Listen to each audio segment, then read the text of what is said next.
मुमताज मुफ्ती पाकिस्तान के बारे में लिखते हैं कि 6 सितंबर की रात सारे लाहौर को जगा दिया गया और ऐलान कर दिया गया, इंटेलिजेंस की रिपोर्ट है कि कल सुबह भारत लाहौर पर हमला करेगा, इसलिए लाहौर की आवाम को खबरदार किया गया कि बत्तियों को बुझा दीजिए, घरों से बाहर मैदानों में निकल आइए ताकि बमबारी से जानी नुकसान ना हो। ये मुमताज मुफ्ती लिख रहे हैं। वो कहते हैं कि इस ऐलान को सुनकर लाहौर वालों ने डर कर पनाह लेने की बजाय नारे लगाना शुरू कर दिए। लाहौर पर बमबारी होने लगी तो लाहौरिये खंदकों में पनाह लेने की बजाय छतों पर चढ़ गए और भारत के हवाबाजों को मुक्के दिखाते थे। यूं लगता था कि जैसे पाकिस्तान की मोहब्बत में अपना सब कुछ कुर्बान करने को तैयार हैं। चारों तरफ से पाकिस्तान का मतलब क्या, ला इलाहा इल्लल्लाह के नारों की सदाएं गूंज रही थी। पाकिस्तान और इस्लाम का जो ताल्लुक था, जो गर्द आलूद होता जा रहा था, वो एक बार फिर नए जोश और जज्बे के साथ सामने आया। वो कहते हैं कि सियालकोट से आने वाले लोगों ने बताया कि हमने सैकड़ों सफेद,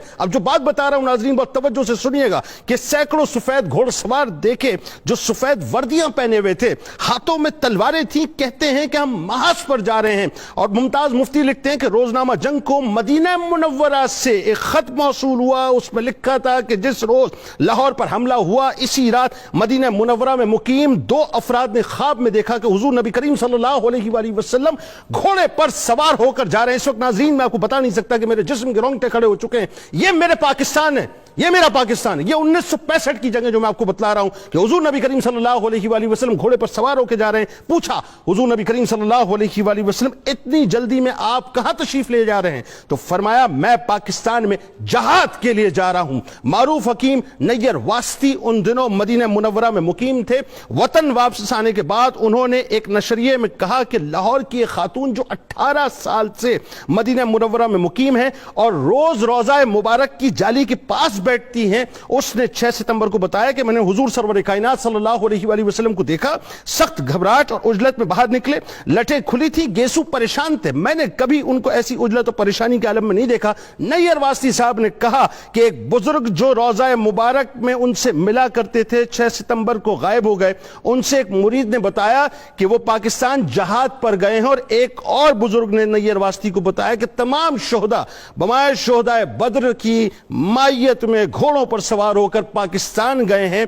वकारुन्निसा कॉलेज के प्रिंसिपल के भाई ने बताया, जो पीएफ के मुलाजिम था, कि हम पेट्रोल यानी बम जो है वो पेट्रोल के टैंक्स में फेंके जाते थे, वो सारे के सारे फ्यूज हो जाते थे। बस आखिरी बात अर्ज करूं कि सियालकोट में पकड़े जाने वाले कैदियों से पूछा गया तो उन्होंने कहा कि हमें समझ नहीं आता था ये जो सफेद वर्दी वाले थे ये कौन थे, ये हरी वर्दी वाले थे ये कौन थे, ये बूढ़े कौन थे कि हम बम फेंका करते थे, वो बम पकड़कर दूसरी तरफ फेंक दिया करते थे। यानी यहां तक हुआ कि जो पायलट पकड़े गए वो कहते हैं कि रावी का पुल मैं तबाह करने के लिए आया, जब मैं देखता हूं तो मुझे एक पुल की जगह 6 पुल नजर आते थे।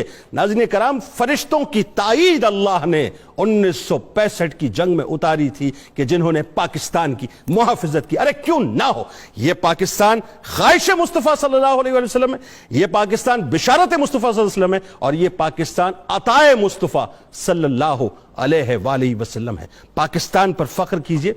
और जिनको चाय का शौक है उनके लिए सिर्फ इतना ही कि आपकी इस ख्वाहिश को कभी हमारे हसन सिद्दीकी और नुमान जैसे मुजाहिद पूरा इंशाअल्लाह नहीं होने दे।